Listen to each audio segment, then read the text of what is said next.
तो ये भी नियम लाना जरूरी हो गया है कि उन रंडवों को भी कोई सरकारी फैसला, सरकारी चीजें नहीं मिलनी चाहिए जो साला शादी के डर के मारे भाग जाए। ये जो 3 लाख शिक्षा मित्र अपनी नौकरी पाने के लिए पिछले 3 साल से आंदोलन और दरवाजे कोर्ट के खटखटा रहे हैं, वो तो नाटक है। बच्चे पैदा करना और पालना एक मर्द का फितरत होता है। मैं गर्व से कहता हूँ मेरी 3 संतानें हैं और मैं लात मारता हूँ ऐसी सरकारी योजनाओं को और अपने ठेंगे पे रखता हूँ ऐसी सरकारी नौकरी को। नमस्कार दोस्तों, मैं विनय दुबे मुंबई से। मुस्कुराइए, आप उत्तर प्रदेश में हैं। खिलखिलाइए क्योंकि आप योगी जी के राज्य में हैं। और दिल खोलकर जश्न मनाइए क्योंकि उत्तर प्रदेश में इस समय राम राज्य चल रहा है। भर भर के सरकारी नौकरियां दी जा रही है। घरों में से खींच खींच कर बेरोजगारों को सरकारी दामाद बनाया जा रहा है।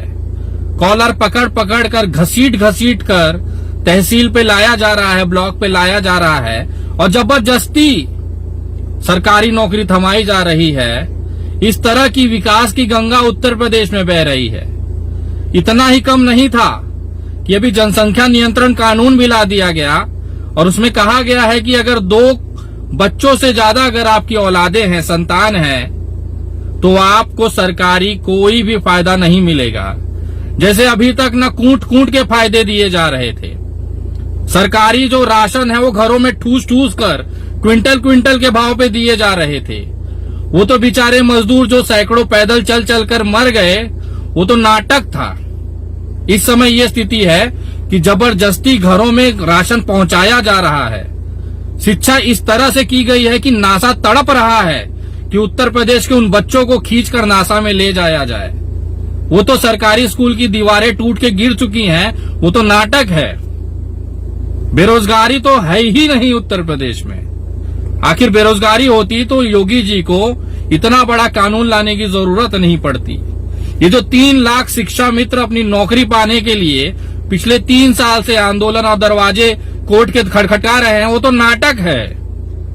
विधानसभा के बाहर लाठी खा रहे हुए तमाम बेरोजगार युवा साले नौटंकीबाज हैं। सरकार के पास इतनी सरकारी नौकरियां हैं कि उनको आवेदन देना पड़ रहा है। अब तो मैं तो निवेदन करूंगा योगी जी से, योगी जी कृपया अपनी पुलिस को घर घर भेजिए और जितने बेरोजगार युवा हैं उनको उठा उठा के सरकारी नौकरियों में ठूस दीजिए ताकि ये महाराष्ट्र और गुजरात आके लात ना खाएं।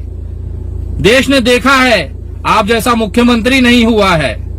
और ये जो 2 बच्चों वाली जो नियम आई है, जनसंख्या नियंत्रण कानून जो आया है, वो घोषित किसने किया है? साक्षात महंत योगी आदित्यनाथ ने, जिनके 3 भाई और 1 बहन, टोटल 5 भाई बहन। गूगल कर लीजिए कौन इंसान ये लागू करने की बात कर रहा है जिसने कभी शादी नहीं की, जिसको ये नहीं पता पत्नी और बच्चे चलाए कैसे जाते हैं। महंत की जिंदगी है, मैं बहुत आदर करता हूं, सम्मान करता हूं, लेकिन इस तरह की जनसंख्या नियंत्रण कानून होना चाहिए देश के अंदर। हम 2 बच्चे तक पाल सकते हैं, उससे ज्यादा सरकार क्यों भार उठाए? सही बात है, होना भी नहीं चाहिए। तो ये भी नियम लाना जरूरी हो गया है कि उन रंडवों को भी कोई सरकारी फैसला, सरकारी चीजें नहीं मिलनी चाहिए जो साला शादी के डर के मारे भाग जाए। मर्द तो वो होता है जो पत्नी के साथ जिंदगी भी गुजारे, बच्चे भी पैदा करे, उनकी पढ़ाई लिखाई, उनको पढ़ा लिखा कर एक काबिल युवा बनाए ताकि देश का भविष्य बन सके, परिवार चल सके।